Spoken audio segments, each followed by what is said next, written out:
Tucson Gem event, and we love to celebrate the Tucson Gem Show. It is the largest gem and mineral show in the world. It's been around for more than 60 years, and Jay King's been a part of that show and its history for over 45 years. Jay has been going to Tucson. 43 professionally, and 2 years before I became a trained professional. I just went as a rock hound. I will have to tell you this, okay? Over that period of time, it's changed so much. And it's changed locations, it's grown, even the way they market, and it's become more and more professional. I kind of, you know, tell you the truth, you know, nothing for nothing. Are you gonna say you miss the good old days? I do. It used to be the Wild West. It's still the Wild West, but back then it was really the Wild West. I mean, there's stories I could tell, but I can't tell you on air. But it was a lot of fun. I mean, it was just a lot of fun, and on miners, okay, and miners, I mean, it's almost like, you know what it used to be like? Have you seen the movies where, you know, they have the trappers and they get together for the rendezvous, right? Sure. That's what Tucson used to be like. It was crazy, crazy. It's really calmed down, and it's really not as fun as it used to be. I mean, I love going and seeing everybody, but it used to be wild. I mean, it was wild. You know, you had miners literally like fur trappers, right, in the old days, that these people have been mining all year in the middle of nowhere in seclusion, right? And they come there, and there are no boundaries whatsoever. It used to be wild. You're right. You cannot tell those stories on air, Jake. No, and that's when I was younger, and today I couldn't handle it, to tell you the truth. But let's just go there. There was long hair and bell bottoms. You were the bell bottom. I never wore bell bottoms. I never did. Never. I missed that. You know, I was kind of like a cosmic cowboy all my life. I had really long hair. You know, I was kind of like a cosmic cowboy. I was a Did you drive a VW van? No, redneck hippie. I did have a friend that had a VW van that we used to take, but no, I always had pickup trucks or hot rod cars.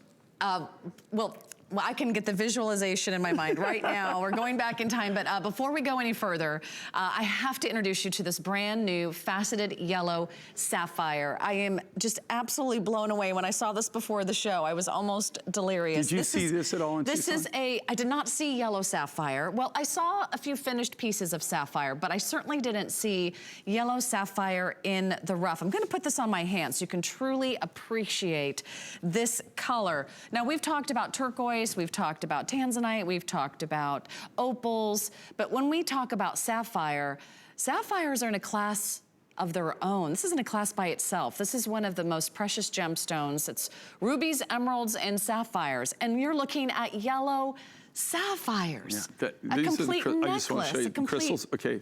Bead of this. Okay, look, and so that's just to demonstrate this. This is what a typical sapphire crystal looks like. That's what it would look like. And all I've done is I've just taken, just to show you what we do to it. Do you see that? All I've done is polished and faceted that.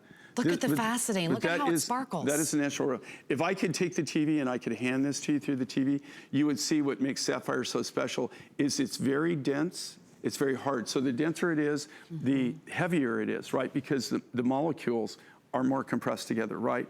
And that's what makes it. You feel the weight of this piece. That's what makes it hard.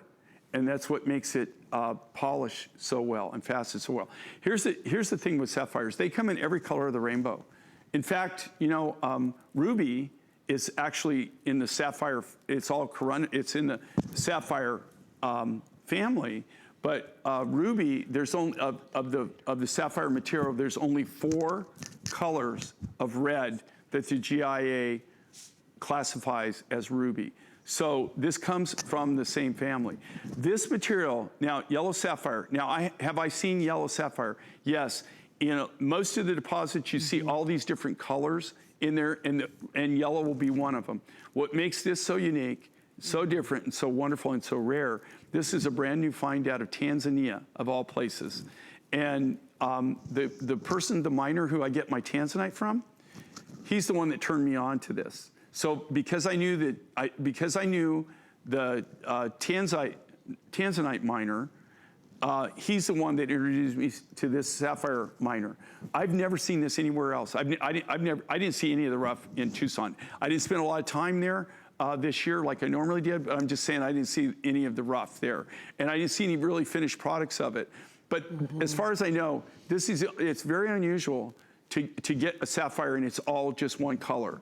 And this is just yellow. Right, because they come in all fancy colors. It comes in all colors. That's what makes the pinks, you know, like pink sapphires and all that. To get them, you know, if you get like anything where they're all one color, that's like ruby. That's why ruby's so rare, is for the fact that ruby, all the So sapphire striking. material is all that same color. I mean, what woman in the world owns an entire necklace of faceted yellow sapphires?